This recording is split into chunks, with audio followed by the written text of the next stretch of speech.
Lapit ah. Bakbakan na guys. Ba't ganun? Okay. Dapat meron tayo nung camera yung pagdidikitin yung ganun. Pwede ba? Okay lang ba sa'yo yun?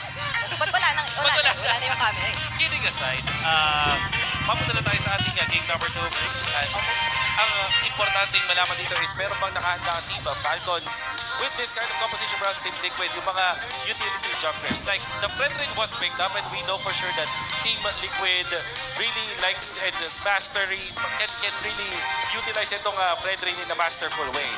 Marami na silang championship na naipanalo with this friend ring. So, paano nga ba sasagutin ng Falcons to? Hindi ako satisfied, Briggs, dun sa Leomord. Kay third pick na Leomord, I don't think it was the answer.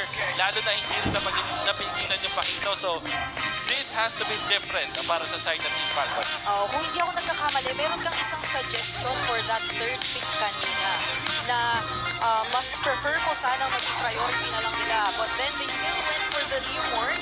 At ngayon naman, tingnan natin kung meron nga ba magiging significant changes. Because Team Falcons, I believe they chose red side. Tama ba ako? Okay, so, kung sakaling red side, ang kanilang hindi natin pa for sure. Pero kung sakaling red side, it means na yung third pick yung kailangan nilang ayusin ulit. Kung sakaling red rin ulit ang second pick nila ng team ng Onyx, Team Liquid Philippines, kailangan nilang sagutin ng ibang hero yun, like Esmeralda for example.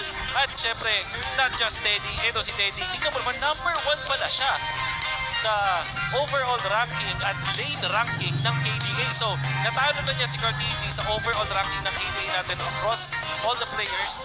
Tapos, sa mismong lane, sa lahat ng gold laners, number 1 din siya. Oo, kung hindi ako nagkakamali, actually, nung first few weeks talaga ni Teddy ay parang halos hindi pa siya nabahiran ng ilang deaths at all. And up until the end of the regular season or even now na we are currently already in the playoffs, ay nandun siya sa top 3 na least deaths pagdating sa ating mga gold laners. Although granted na, of course, ay hindi naman siya nakapaglaro ng week 1, but then that already shows a lot dahil nga sa naging run ng Team Liquid Philippines so far.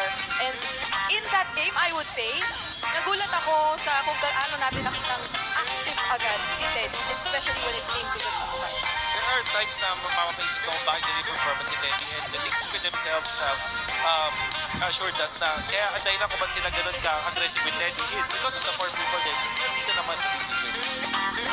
May nakikita tayo ngayon dito at kani-kanina lang ay nagkaroon tayo ng opening.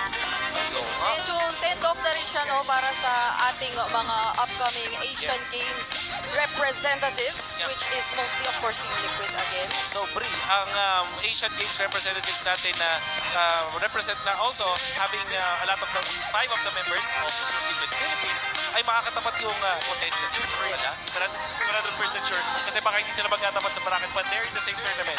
Alter Ego that defeated Team Liquid Philippines will be there for that tournament. That's why makikita natin na pwede magkaroon ng bawi ang Team Liquid of Philippines. Oo. Kung hindi ako nagkakamali, hindi pa tayo sure sa bracketing, pero sure tayong iisang group sila. Kasi meron lang mga billing regions na na-separate sa Group B, pero for majority of the regions, that includes Malaysia, Indonesia, the Philippines, sama-sama sila sa Group A. So, alamin natin kung magkakaroon sila ng eksaktong pagkikita agad-agad. This coming June na, I believe, ang unang hakbang. Oo, isipin mo, kakatapos mo lang ng compete dito sa MPL Philippines. Yes. Nandito ka sa Grand Finals. In just a few days, meron ka na namang tournament na sasalihan. So, exciting stuff. Right now, we are gonna be heading into game number 2. Tignan natin kung ano yung magiging handa ng dalawang teams natin. But like I said, we are challenging Team Falcons dun sa idea na meron ba kayong sagot doon sa Frederick. With how the bands have shaped up with the plan of the Guinevere coming out from Team Liquid Philippines, it just means na merong napakataas ng tsansa na hindi makakuha ng utility jungler ang Team Falcon na gusto nila unless they want to show us something different. Oo. Grabe yung pakiramdam mo na nandito na tayo sa Clash of Titans 3.0 pero Fred rin pa rin. Red Red pa nga rin. Oh, Ilang taon na. Fred rin pa rin ang nakikita natin nagiging isa sa mga pinakamalaking problema o hadlang. And just the same, I think I also mentioned to you off cam, no, na parang, wow, iba rin to sa usual tayo na nakikita na approach ng Liquid when it comes to the first phase bans. Kasi literal na, even up against Falcons, okay lang na ma-open sa kanilang fan. I believe in their previous series ng mga nitong playoffs ay talagang autoban yan alongside the Kalea. But now it was most then they've been changing it a bit in terms of the other two bands na they decide to prioritize. So, eto na tayo. Pasok na sa pangalawang game draft for this series. Kinakailangan pang ibawi ng Falcons at ipantay ito. But Liquid so far have shown great momentum in the start. At makakumpirma na nga natin, Wolf, yes, Falcons will be on the red side. Standing Rivers.